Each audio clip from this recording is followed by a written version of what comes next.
Cartons of camels are sure to please. Besides, they look so handsome under Christmas trees.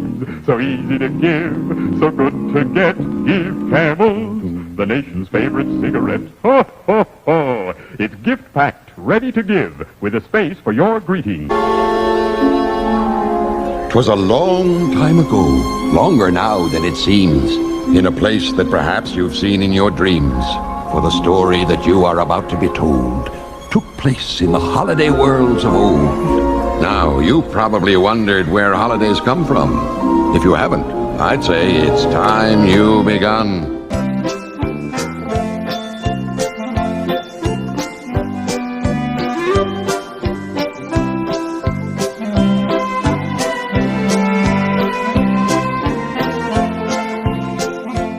The deities Baal and Tammuz were worshipped by the ancient Moabites under the names Chemosh and Molech.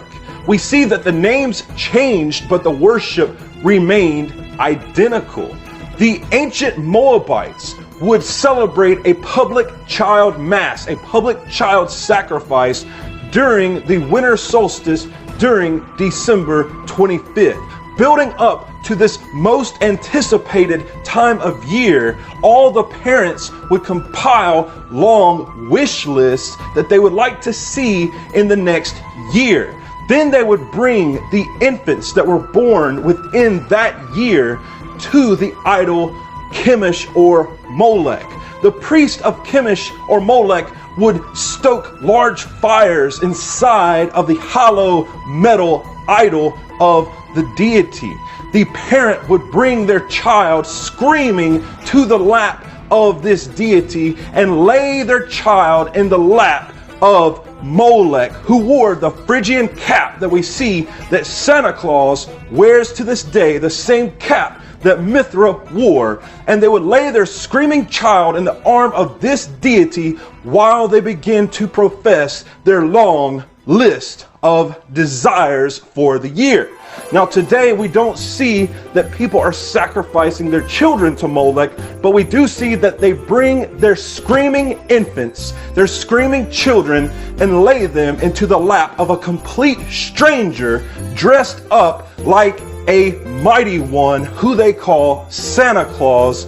And this child is usually screaming their guts out because they're so afraid of this man, and they probably sense the darkness and the demonic forces that are at work. Children, infants, hate Santa Claus, and the proof is in the pictures.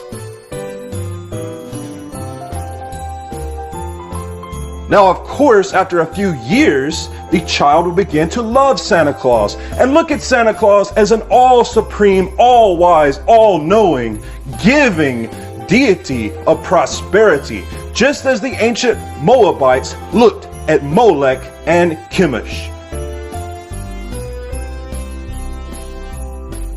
He knows when you are sleeping and he knows when you are awake. In fact, he is all-knowing. He is immortal. He has no beginning and no end. He compiles a list of names on a scroll for the good and the bad children. He rewards the good children with gifts, and he punishes the bad children with lumps of coal reminiscent of the flames of Molech. He answers their prayers and their petitions. He flies on a magical chariot, just like Mithra, Sol Invictus, and Odin before him. In fact, he is a deity of prosperity, worshipped by the people of the world. And it's amazing that Christian parents teach their children that gifts come from this magical, all-knowing being, making him a deity. And they will lie to their children and tell them that he exists. And while they're young, they will believe it with all of their heart until finally they are crushed under the realization that their parents had tricked them. Holiday greetings from Budweiser.